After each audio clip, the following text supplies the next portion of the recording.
صوتك النميرو تاعي. الون. السلام عليكم الاخ لقمان.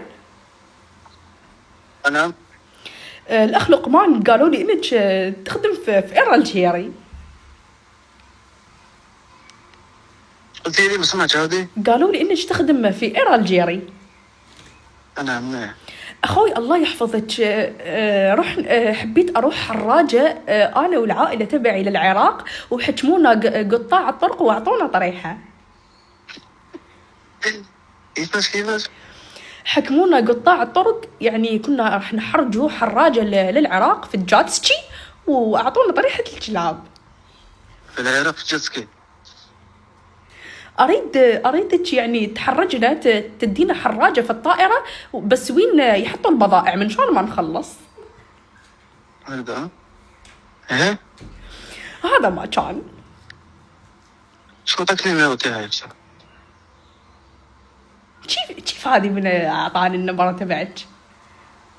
النمبر تاعي من اعطاك اياه؟ ما افهم اخوي، تعيش ريبوندي لي على شنو قلت لك، لان اخاف ينقطع الشون. شلون؟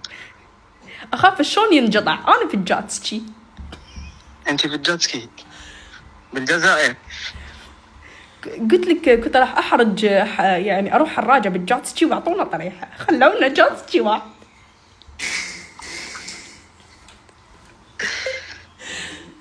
شو اقول لك انا؟ صوتك النميرو تاعي. اخوي الله يحفظك، لازم تريبوندي لي، لان الجاتسكي تبعي ما فيه ايسانس. ما في ايسانس.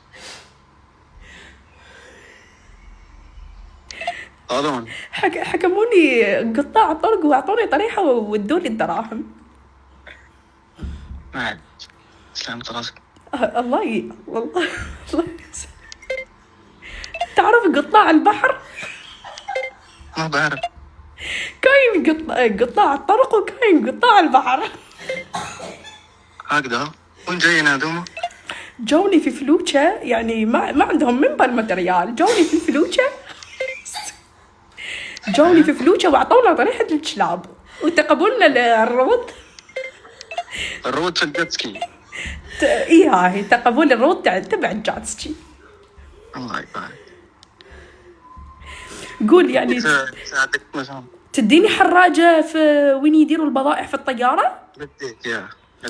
هاي خلاص الله يحفظك، يعني جاتسكي اللي قاعد لي راح اعطيه لك. نعم. توصل لي فيه البضائع. امتى؟ يعني النهار اللي نحرجوا انت زيج 3 أيام وارواح. نهار اللي تحرجوا؟ ايه هاي زي 3 ايام. تزيد 3 أيام اخوي. 3 ايام. هاي خلاص الله يحفظك اخوي. اوكي. يلا باي. باي. صح.